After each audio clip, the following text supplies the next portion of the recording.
Ici Europe 16h-18h sur Europe 1. Stéphane Bern et Mathieu Noël. 1, historiquement vôtre. David Castello-Lopez nous entraîne chaque après-midi aux origines de ce qui fait notre quotidien. Et ce qui fait notre quotidien, au moment de notre anniversaire, au mois de Noël, c'est la carte cadeau. Ouais. Pour préparer cette chronique, j'ai lu un certain nombre d'articles sur les origines de la carte cadeau. Et il y en a un sur le site Gizmodo dont le titre m'a paru super juste. C'est en anglais, c'est The History of Gift Cards and How They Came to Destroy Christmas. L'histoire des cartes cadeaux, comment elles en sont venues à détruire Noël. Je suis super d'accord. La carte cadeau, c'est un cadeau qui dit, tu sais quoi ? Fuck toi, je m'intéresse pas à toi. À toi de t'emmerder à ma place pour trouver quelque chose qui te plaît. La carte cadeau, c'est un cadeau de lâche paresseux.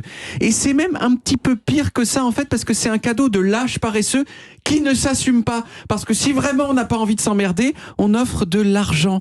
La carte cadeau, c'est comme un commencement de choix, mais qui en est pas un. Et en plus, pour celui qui la reçoit, c'est beaucoup moins bien que de l'argent. Parce que c'est de l'argent, mais nul. C'est de l'argent qui peut être dépensé dans un seul endroit et dans un temps limité. Sincèrement, je crois que la moitié des cartes cadeaux qu'on m'a données dans ma vie, je les ai même pas utilisées. Elles ont expiré doucement dans un tiroir jusqu'à ce que je les jette. Même celui que je t'avais filé pour le sexodrome Même celui-là. Même celui-là. Mais alors, qui a inventé ce cadeau nul ? L'ancêtre de la carte cadeau en plastique, c'est le certificat de cadeau, qui est né dans les centres commerciaux américains dans les années 30. C'était un peu comme une carte cadeau, mais imprimée sur du papier. Ça avait de gros inconvénients, en particulier pour les centres commerciaux eux-mêmes, parce que c'était falsifiable une photocopie assez facilement. C'était un bon d'achat, en fait. C'est une sorte de bon d'achat. Oui. Ça vous dit quelque chose si je vous dis Frank Abagnale ? Mais oui, c'est celui qui falsifiait les chèques, et c'est le film Arrête-moi si tu peux, Catch Me If You Can, c'est son histoire. Ouais. Attrape-moi si tu peux, joué par Leonardo DiCaprio.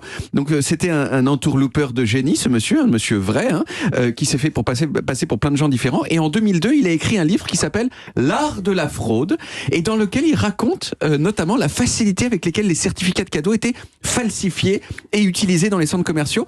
Et le pire, il le raconte, c'était les magasins qui acceptaient de rendre la monnaie en argent liquide sur des certificats. Oui, ça faisait vraiment avoir. Et donc, en gros, vous donniez un faux certificat pour payer un vrai objet, donc on vous donnait, et en plus, on vous donnait en plus du vrai argent que vous pouviez dépenser où vous vouliez. Au milieu des années 90, il y a une enseigne américaine complètement inconnue en France qui s'appelle Neiman Marcus, qui est un centre commercial un peu chic, voilà, chic aux États-Unis. Stéphane le connaît. Oui, en France, pas aux États-Unis, oui. Et c'est eux les premiers qui ont décidé de moderniser le principe du certificat de cadeau en lançant pour la première fois ces cartes plastifiées qu'on connaît tous aujourd'hui, avec une bande magnétique qui renseigne le magasin sur la quantité d'argent qui reste dans la carte cadeau. Mais Neiman Marcus, ils ont fait ça assez timidement, et donc on considère que c'est pas eux qui ont lancé la mode des cartes, mais ceux qui ont vraiment rendu la carte cadeau populaire, c'est la chaîne de vidéoclub Blockbuster. Quelques mois plus tard, en 1995, Blockbuster, ils ont enfoncé le clou, donc en présentant leurs cartes cadeaux sur le comptoir des magasins, comme on les voit aujourd'hui.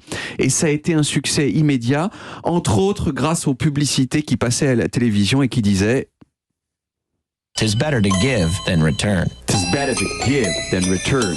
Après tout, il vaut mieux donner que rendre. Il vaut mieux donner un cadeau que le rendre. Ça a été imité partout, et au bout de 10 ans, c'est devenu le cadeau de Noël le plus répandu aux États-Unis. Le plus répandu aux États-Unis. Et ça a été le cas pendant au moins 5 ans au milieu des années 2010. Alors que, soyons honnêtes, ça fait plaisir à personne, sauf aux magasins qui, eux, sont super contents parce que, il y a une partie de ces cartes, comme j'en suis la preuve vivante, qui ne sont jamais utilisées. Donc pour le coup, c'est vraiment comme si on avait fait un don gratuit au magasin. Et 2, c'est prouvé, les gens qui utilisent leurs cartes cadeaux, ils ont non seulement tendance à dépenser davantage dans le magasin que le prix de la carte cadeau, mais aussi à acheter des articles qui ne sont pas en solde et donc sur lesquels les marges des magasins sont plus élevées. Tout bénef pour eux. Voilà, donc c'est tout bénef pour eux, bénef pas du tout pour ceux qui reçoivent, donc faut arrêter avec les cartes cadeaux. Tout simplement, vous lancez un appel, on arrête les cartes cadeaux. En tout cas, on sait quoi ne pas vous offrir. Voilà, ma sœur, si c'est possible qu'elle m'arrête de me donner des cartes. Bah ça, il fallait pas vous dire votre sœur. passer par Une Europe 1, vous auriez pu entière, l'appeler. juste pour dire à sa sœur. Si vous avez des messages à passer à votre sœur, passez-lui un coup de fil. Passez-lui, ça sera plus simple. Merci David, on retrouve les origines en podcast sur toutes les applis audio et en vidéo sur YouTube Dailymotion et sur le site europe1.fr.